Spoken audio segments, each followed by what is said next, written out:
Okay, hi everybody. Are you ready? Yeah, we're going to start with Sky Sports News and Kim. Hey, first of all, congratulations on Tuesday's win. Do you feel like that can be quite a bit of a turning point in your season now? I don't know. So I think maybe the Tottenham win has been a turning point, because since then I think we have Tottenham game we have 2 wins. I don't know, 2 or 3 draws and 1 loss. So it goes into the right direction. The performances look quite stable at the moment, and yes, but we have to show it again against City. So and even on a better level than we did it before. You mentioned the stability of the performances. Have you sort of noticed a big increase in the confidence of the players over the last few weeks? I think there are more reasons than just confidence. It's the players are getting into the rhythm without pre-season. We are physically in a much better shape than we have been at the beginning of the season. The structure, how we are playing, we have several new signings, is getting more into their mind and into their body than it was at the beginning. And so, yeah, it's a process where we are, but we are still at the bottom of the table, and we have still many parts in our game that we can improve. So yes, it gives us confidence, the results, the performances, but it's no time to lay back and relax. You talk about that many things to improve. Is it a bit too simplistic to say? Because for me, watching Palace this season, I think chance creation has been there, and again against Ipswich, Eze had a fantastic chance, Mateta had a chance, and then in the end, the Ipswich hit the post in the 90th minute. You could have lost 2 points there. Is it a bit simplistic to say that just taking those chances has kind of been the biggest problem this season? A problem, yes, of course it is what we can and have to improve to be more efficient. But on the other side, it's also then another opportunity is create more chances, then you can miss more, and then you also score more goals. So it's also a part, and it's also sometimes to be more confident with the ball. Yeah, we give the ball away too easily in several moments, and then we have to work very hard to get it back. So the positive thing is we work very hard to get the ball back, but it would be easier to play if we reduce this easy or unforced errors. And so yeah, again, many parts, but we are still, let's say, not even in the middle of the season, in the first half of the season, and we will work on it. And in terms of tomorrow, any team news ahead of tomorrow? Any update on Adam Wharton or Chadi Riyad? Oh yes, they go into the right direction. Both are training with us, but for both the game is too early, especially for Chadi. He's out for 3.5 months now, so Chadi will play with our under-21 on Tuesday. Several minutes, getting the first 45 minutes after 3.5 months, but he's doing really well. And Adam is out for 4 weeks, or a little bit more than 4 weeks. He trained with us, and also when he can train the complete next week, then maybe he's available for Brighton. But also with then Brighton and twice Arsenal, so we all hope and I really think that he's available for these games. And I don't want to go into the ins and outs of it, but Mark Gay has been at the centre of a media storm. How has he been this week? Has he been okay to focus on the match, or has his head kind of been elsewhere? No. Mark, I think you just have to look at his performances. So Mark is playing great, and he's one of our key parts in our defending style, and he's the opposite. He also gets more and more confidence with his teammates. He has two new teammates next to him in the defensive shape. So no, Marcus is in the best situation. And it's never an easy time to play the champions, but they have just won 1 game in 8, 6 losses in there. Has that filled you with a little bit of confidence going into this one? We always go with confidence into the games. Otherwise, if you don't believe in yourself that you can win a game, it's better you don't play it. So because then you have no chance. So we always enter a game with the belief in us, with the belief that we can win the game.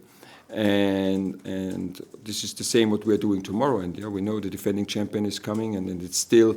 So what I never like if it's it's especially in football, everything goes so quick. You know, when you win twice, you are the upcoming champion. When you lose twice, the era has gone. So, and I have so much respect for Pep and what he did for Man City and for football, and how they're playing. Their style is always the same, and also when they didn't get the results, in many games they could have won. Yeah, they missed chances where they maybe they scored from it the games before. They made some mistakes where they conceded goals, and then they're all human beings. Yeah? Then all of a sudden, the start into the season, I think, was 11 wins and 3 draws. And they're the same players. Yeah, then they had a little bit struggling. They were struggling with injuries, but you know, all of a sudden, when you lose once or twice, then some mechanism in our mind starts, and then you before, and everybody knows this, you feel sometimes you are not vulnerable. Yeah? But all of a sudden, oh shit, I got the knock, and then we can also lose. And I think this is what happened. But they're great players. I watched the Nottingham game. You know, their structure is clear, and their passing is so quick. Their possession is the rotations, the runs, the great dribbles on their wing. Whoever is playing, so we don't know. And I think they're suffering with 2 new injuries in the defensive in the back 4. But will be a great Manchester City squad we are facing at Selhurst. But again, to come back to the start, we believe that we have a chance to win the game. And I know obviously you're not going to give your tactics away, but there is a tendency when people play against Manchester City to sit deep and just allow them to have the ball and stop those passing lanes. But we've seen over the last sort of 7 or 8 games, teams who have gone to attack them, like Spurs or Liverpool, have created lots of chances and been able to score, because they do seem a little bit vulnerable. Palace have always been one of those teams who have always attacked City and have quite a decent record against them. Is that the way to go about this game, just attack them and not give them too much respect? I think it's a mix. You know, you can't press them 90 minutes on the edge of their box, because then they, with their quick passing, they will get too many situations. But yes, in some parts you can press them high, but also I think they conceded more goals from teams who defend in a deeper block, because then you have a lot of space, and when they play in their build-up sometimes with a 3-1-6, and then when you win the ball, it's just 3 and 1 behind the ball, and this gives you space, but you need the space. So I think it's a mix, and when the team, it's also the team have to decide, because when you press very high, you need a lot of power, and I can tell them whatever I want. If they don't have the power in this moment, it doesn't work, because then you are late, and with their quick passing, you open all the space. So the players can decide. They know how we want to do it in the situations, but they have to decide if they feel in this shape, in this physical shape, to run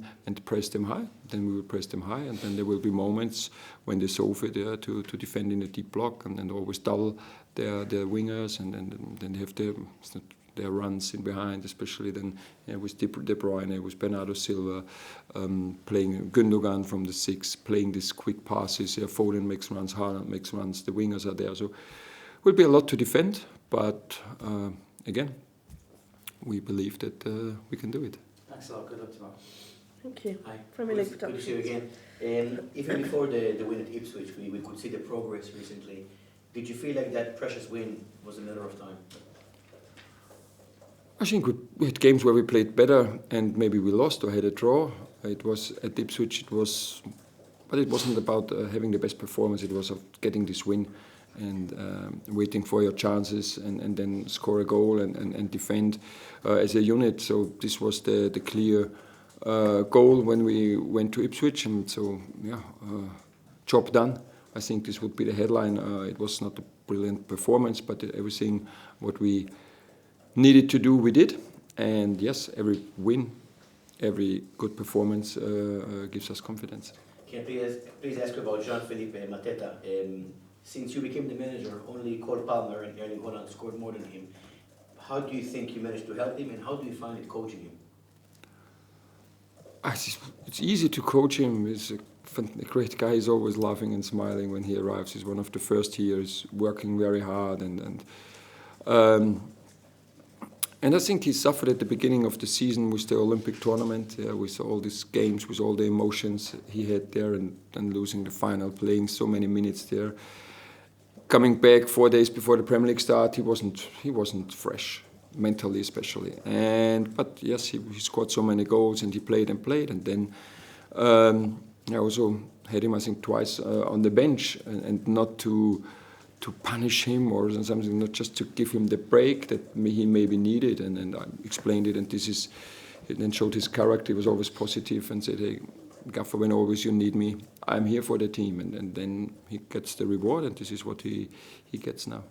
Beretchi's last 5 assists have been to Mateta. How do you see this partnership? How much of a threat it gives you? Oh, yes, first of all, the 10. I think most of the assists he should have to his striker, or in set play. So that also means on the other side, Epps could improve his delivering in set plays. Then he also could have more assists. But on the other side, yes, they know each other for several years now. They know how they move on the pitch, and so yeah, it's not really surprising. Beretchi has his fitness, 65 minutes against Newcastle, 75 against Ipswich. How do you find it? Is he close to full fitness, to full 90 minutes? It looks like 85 against City. 65, 75, 85. Can I please ask you about Erling Haaland? He hasn't scored in the league since Brighton months ago. He still scored 12 Premier League goals so far this season. Even when he's going through a quiet period in his standards, still how dangerous he could be this weekend? He's very dangerous with his runs, with his pace, with his desire to score goals in the box, great movements. Usually then he drops in the back of the defender on the far post, always being on the offside line for making runs in behind, and then usually he doesn't need many chances, and so yeah, I think he was the top scorer last season in the Premier League, and he's still at the top of the scoring list, right? Salah has just scored 1 goal. Okay. But he's still fighting for this trophy, so great striker with a lot of desire to score, and yeah, so we have to control him, but also we have to control the passing lines, and that he doesn't get these balls. We have to avoid the crossings to him. So yeah, a lot to do. Thanks. Okay, that's the end of the broadcast section.